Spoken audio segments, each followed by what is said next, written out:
Hi everyone, welcome to this video for D100 Dungeon Accessory 8, the Computer Companion. So I was going to make a new video for this, but I was looking back over previous videos that I've done, and I felt that probably it would be appropriate to just use an instructional video I did for the Computer Companion.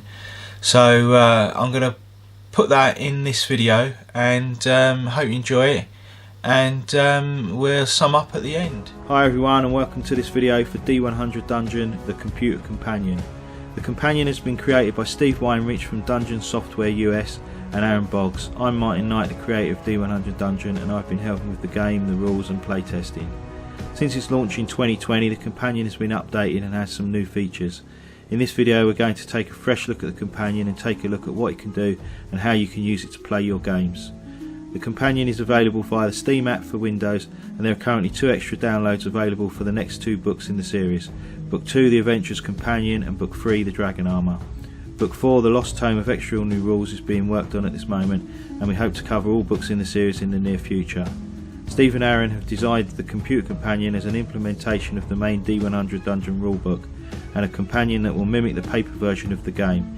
It handles the mechanics by generating rolls, processing the paper sheets, performing combat and drawing the maps as you explore the dungeons, all while you play along with the books. At the end of each quest you will be able to save the details, including the map of the dungeon, to a PDF which you can print out to keep. Okay, what we do now is we'll take a look at the Computer Companion itself and go through the different features and options that are available to play your D100 Dungeon games. So when you load the Companion up for the first time, what you're going to need to do is create an adventurer, and we do that up here on the adventurer menu. Click there, click create, and then it will open this window. From here you can name your adventurer. I'm going to call mine Jute, and then you get a choice of hero path and race. We can use the drop down menu here.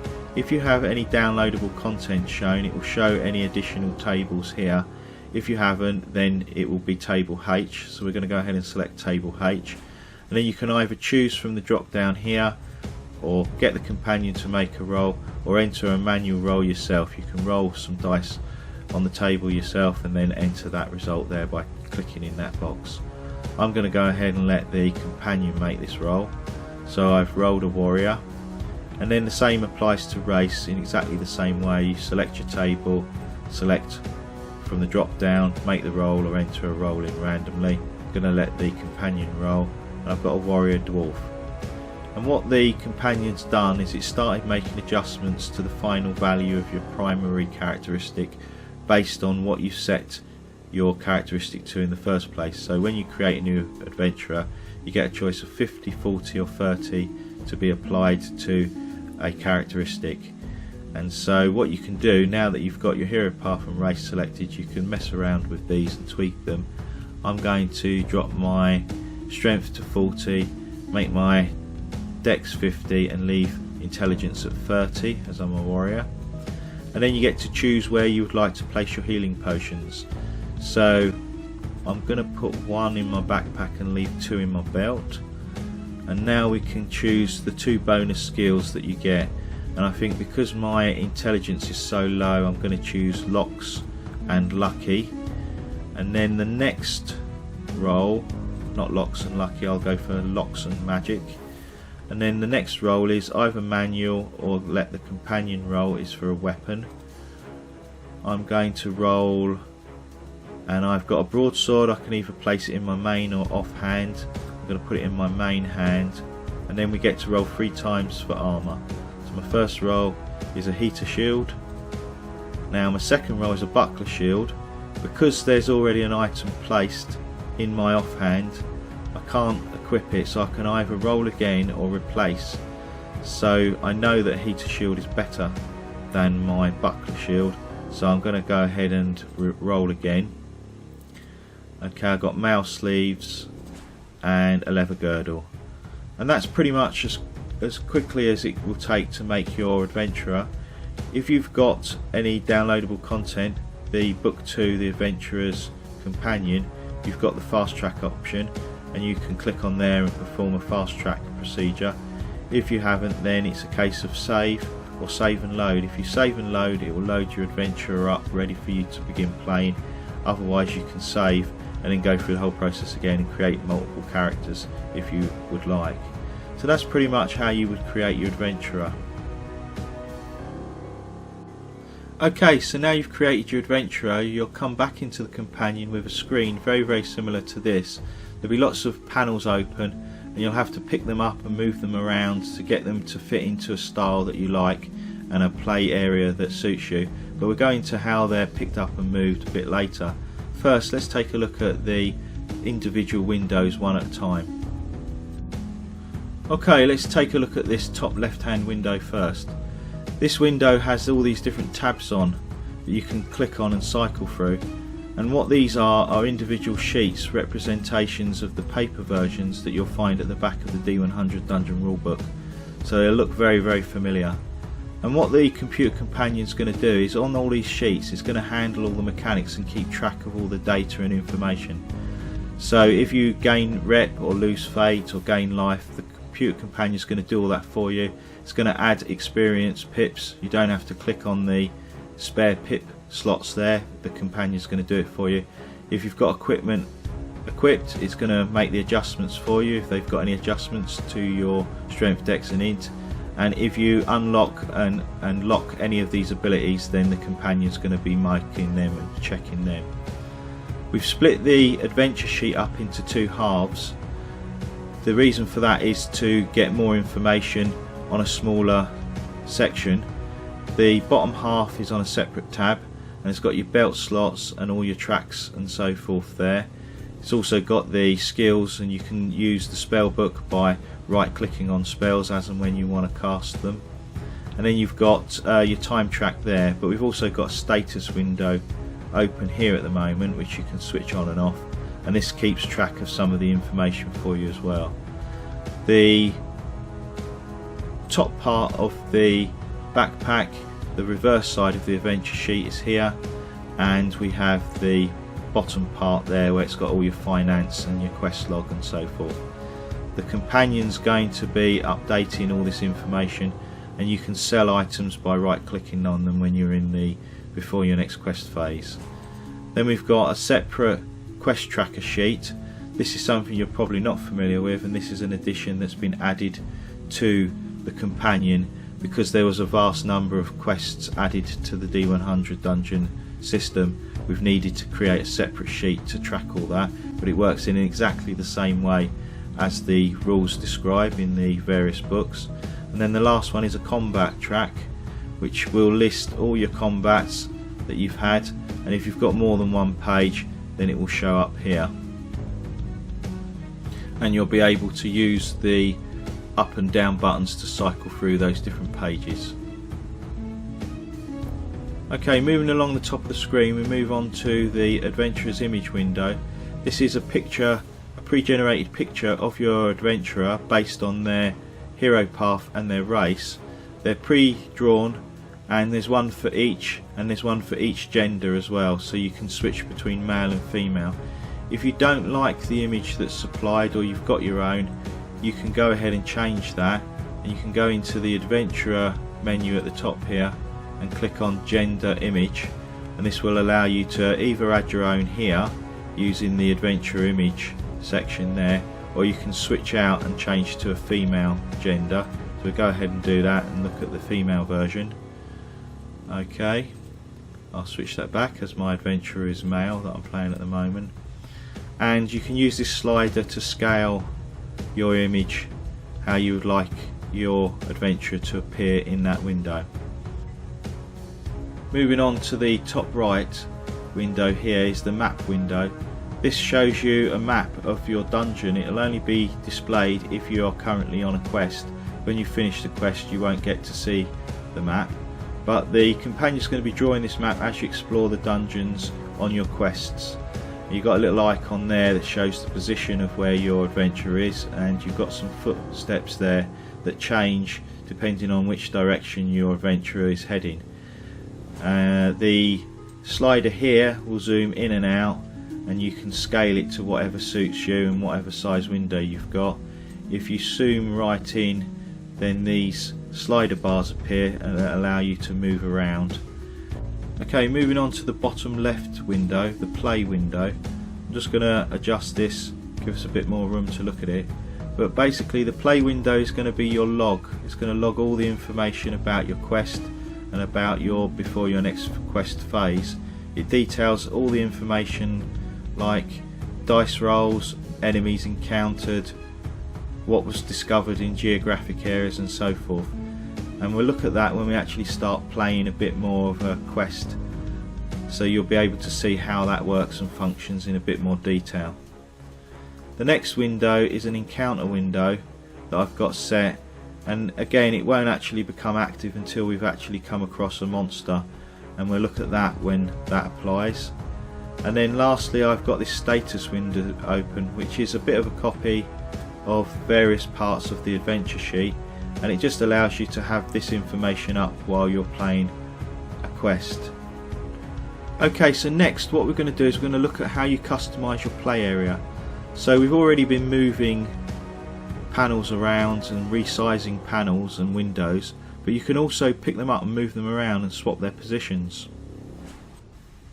For instance, if we wanted to move this status window and we wanted to put it next to the play window, we can click up here in the title bar of the window, left click, pick it up, and then you get these various icons appear all over the screen.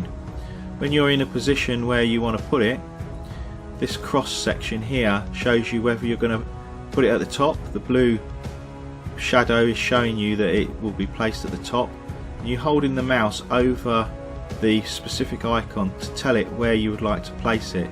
So you could go left at the top, to the right. I'm going to place it to the right, so you just release the mouse there and then it will place that status window next to your play window, and then it's just a case of resizing it to make it look right. And if you want to put it back, just pick it up and tell it where you'd like to put it. So I'm going to put it back underneath this map window here, and then again it's just a case of resizing it. So that's how moving them around works. You can also make them a sheet of a window, so if you wanted to combine two windows together, you can pick up the same way, pick it up, move it over to where you want to combine it, and use the central button in the icon, the central icon in that cross, hold the mouse over it, drop it, and then it becomes a tab and part of the same window space. Okay, so if you want to put it back, you just select the tab that you want to pick up and move using the title bar, lift it with a left click and then drop it back to where you want it. You can put it at the top, the left, the right, or the bottom, and so forth.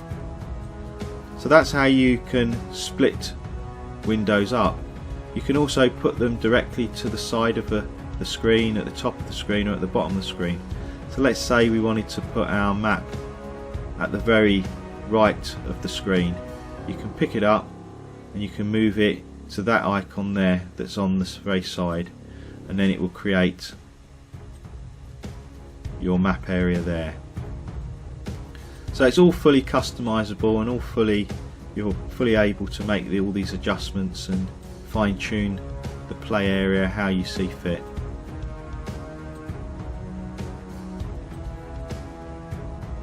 Okay, next we'll look at some settings.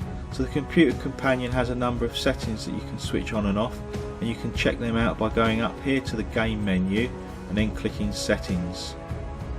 So some of the options are things like autoplay, so we'll click on the arrow there to expand it, but basically the play window, the log, will be asking you when would you like to spend oil or spend food when they're triggered on the time track. And you can check those boxes to say that you'll automatically just spend the food and oil if it's available.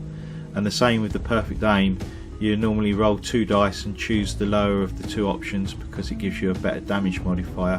When perfect aim ability is active, you can check it so that it will automatically just take the best roll of the damage that you've inflicted.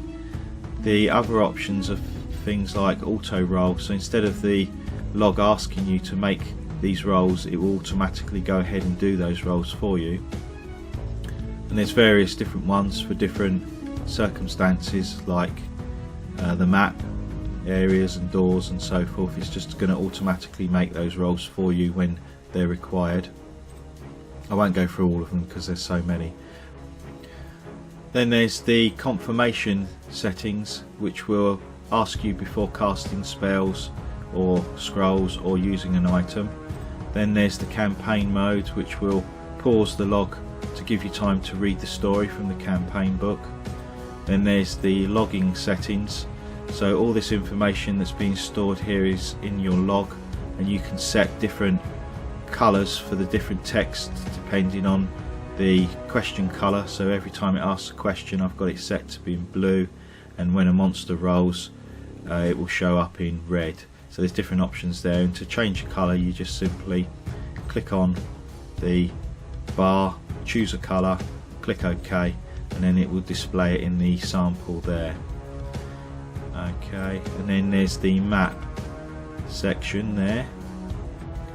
The automatic scroll setting means that when your adventurer is going to move off of the screen, it will automatically scroll to keep your adventure in the area that's appeared on the screen. And then you can switch on to use legacy tiles, which will change the look of these tiles to the ones that are on table M mapping in the D100 dungeon rulebook, so they look more familiar. Then we've got rolls, so we can set the focus to a manual roll. So if you like rolling your own dice, if you set that on, then the focus will always be in where you need to enter the number that you rolled on your dice, so you can just type that in straight into the keyboard without needing to check in the box first. So that's quite handy if you like making manual rolls. And you've got lots of rules for any content that you've got installed. There's lots of rules that you can switch on and off, so you can look through those and switch them on and off. Then there's the sound options. So the game plays sound effects like fighting noises and writing noises and moving noises. You can set the volume there, and also it plays ambient sounds. So I'm going to turn the ambient sounds down for now so I'm not drowned out. Turn it down to 2. And then lastly there's the text size there. So you can set the type of text and the size of the text that you want to see on screen. And that pretty much concludes the settings. Okay, so what we're going to do now is we're actually going to start playing a bit of the game, and I'll demonstrate a bit of combat. I've got an escaped goblin archer there, and we're going to move into that area next and start fighting the goatman. First you need to do is to start playing the game, so I'm going to click up here and click play. And now we've entered the dungeon again, and it's telling me down here, turn 29. I'm currently on a quest to loot 3 weapons from monsters. I've got one of the 3 objectives met, so I need to discover another 2, and yeah, we're going to go ahead and attack that archer. But first I'm going to spend some food, and now the companion's going to ask me which direction on the map I want to move. So you can either use these buttons here, or you can tell it on the actual map itself. So I think what I'm going to do, I'm going to just move this over a bit, just adjust my screen slightly. I'm going to make this a bit bigger, hopefully you can see it a bit better. Okay, but before I do that I want to drink a potion, so I'm going to go to my backpack and I'm going to drink this potion here. So I'm going to right click on that and click use. Okay, so that's been used, and now my health points are 12, which is a bit better. Okay, so we're going to head west. So it's selected west, and I'm going to click OK. And now, because there was an escaped goatman archer there, I automatically have to enter combat with it. So the first thing we need to do is roll for a surprise test. So let's go ahead and do that. I'm going to do a random roll. I've rolled 63, so I've failed my surprise roll, and the monster's going to attack. Roll for the monster's attack. Okay, The monster rolled 100, so they missed. Okay, now we begin combat. So the log will expand the log a bit so we can see it a bit better. But basically I failed my surprise test, and now we're entering combat 1. Okay, let's go for that. So we're going to roll the monster's reaction, and they rolled a 7, so now I'm going to attack. I get to choose to attack or escape, so I'm going to choose to attack, and I'm going to cheat a little bit for the purpose of this video, but I'm going to put in a result of 20 to say that I actually scored an attack on the monster. Okay, so I've hit, so now it shows me that I can roll for damage to the monster. I don't want to kill it yet, so I'm just going to put down 1 for now, but normally you would either roll the dice yourself or tell the companion to roll. So I've rolled 1, so the damage has been adjusted by my equipment, which I have equipped a glaive, so I get +1 damage, and it's adjusted by the monster's defense of 2. So now I need to roll for the monster's location, and I've rolled a 7, so I hit the monster's offhand. Unfortunately it didn't do any damage. So we can see, because we've entered combat now, we've got a picture of a monster appeared, the Goblin Archer, and the top line here is the battle line that appears for the Goblin Archer, and the lower line is the current battle line for the monster. So as the monster starts getting damaged or things start changing to their battle line, it will appear here, and you can zoom in and out of your monster there. Okay, so now we need to roll for the monster's attack. Okay, so we've rolled, the monster's rolled 34, which is a hit, and we're going to roll for damage to my adventurer, and we've rolled a 2. It's adjusted by +1 for the monster's damage roll, damage ability. Okay, it's hit me in the back, so I've sustained 4 points of damage, and I may deflect up to 2 to my finer studded leather cape. Let's just check. My studded leather cape hasn't got any damage at the moment, so yeah, I'll deflect 2 to it. And you see the companion is dealing with all the mechanics of the game, and it's just shaded those 2 damage pips in for me, so nothing has to be entered manually. And now we're going to roll for combat round 2, the monster's reaction. So let's see what the monster does. So it rolls a 3, and it's going to attack as normal. So now I'm going to try and escape, as we've demonstrated a bit of how combat works, and I'm going to cheat on my escape roll so I actually complete it. So I'm going to put 15 in. Okay, and what's happened is the play window switched back from combat back to the out of combat part of the game. So we're now working back on turn 30, the time track. It wants me to check for a poison, so I'm going to go ahead and do a random roll for that, and I rolled a 7, and so all the adjustments are made now. Do I want to spend any oil? So you click yes or no. I will spend the oil. The oil disappears there, and we hear the lantern being lit there. Now we need to choose a direction. So I think what we do is we'll go to the east, which it's set to. So if you wanted to go west, you would click there. If you want to go east, you click there, and you'll notice the ambient sound changed from when we was in the red room. So we're going back into the red room.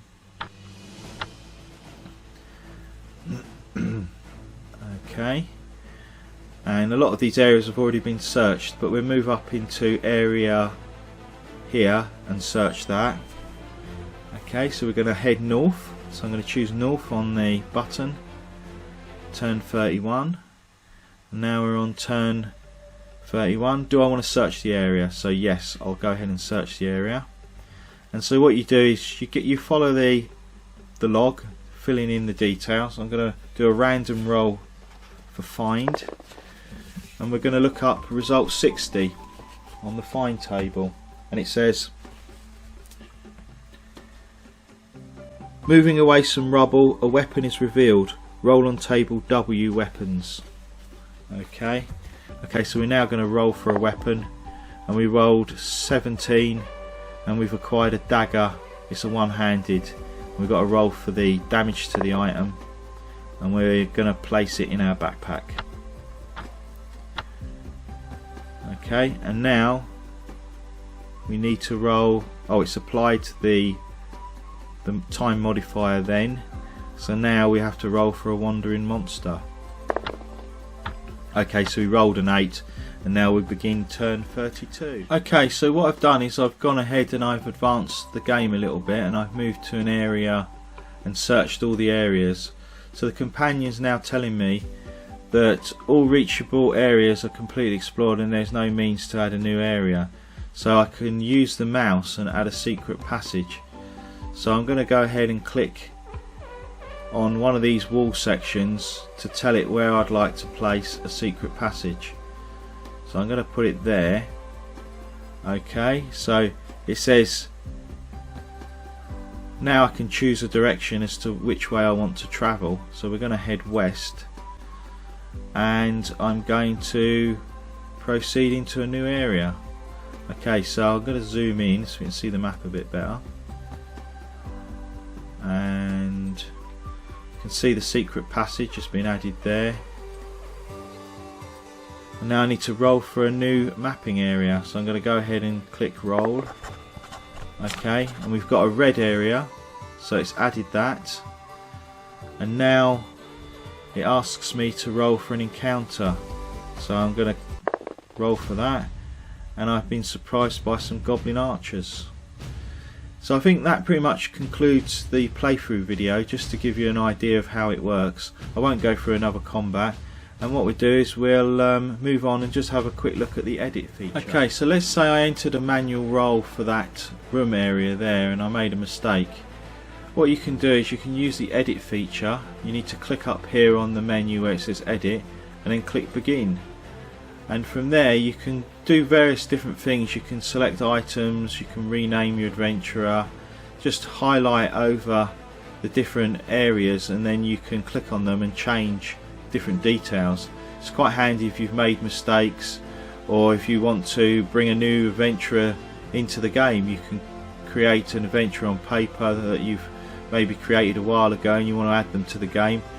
Just load up a character and then do the edit feature. But let's say it was this one. We can click on there, and there's certain things you can do. Let's say it was area 54 I should have added. You can change that and apply it that way, and then click done. And you might think, well, I made a mistake there, but I should have really added the area with the geographic feature. So we can go ahead and we can add a geographic feature to that area down here from table G. Let's say it was 19. Click OK, trapped chest, apply. So it's pretty versatile. There's lots of different options that you can do. We could add a room there, so you could build a dungeon for yourself to play in, and change the number of pips that an item's got.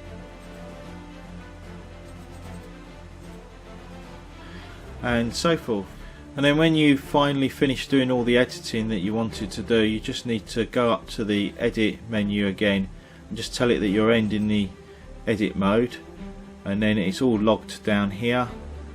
And the last thing that needs to be shown really is how you save your maps and so forth.